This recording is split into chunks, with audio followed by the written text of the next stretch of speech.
Hi, my name is Chef Tia from American Heart Simple Cooking with Heart Kitchen, and I'm here today with Dr. Ashish Doshi and Siona. And today we are going to be making a lunch for kids for back to school.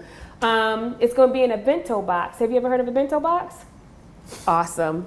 This is what you can get these anywhere. You can get the disposable ones. You can get them from your major box stores all over. You can get them online all over the place. But I think these things are great because it keeps your food separated, and I like my food separated. How about you? We got a couple of those, right? Yeah. Cool. So what we're making today is sushi, veggie sushi. What do you think? I love sushi. Me too. I'm excited. So I'd like to hear a little bit more about what you do. Before we get started, what is it that you do at Johns Hopkins? Sure. I'm a pediatric cardiologist, so I care for children with heart disease.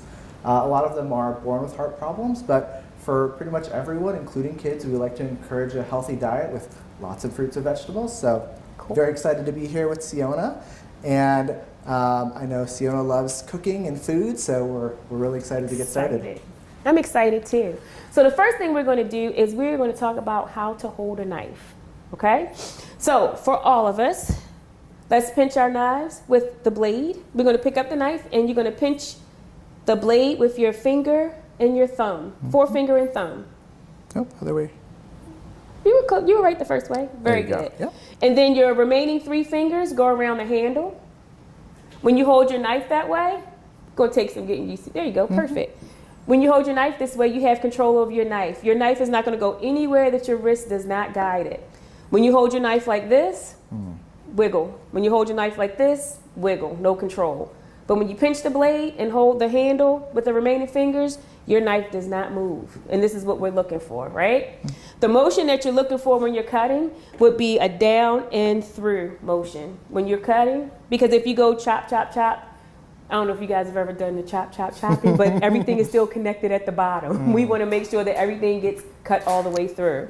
So we're going to start off. Some things are already cut up for us. Let's talk about what we're making first of all. We're making 2 things. We're making a sandwich that has like a spinach dip in it.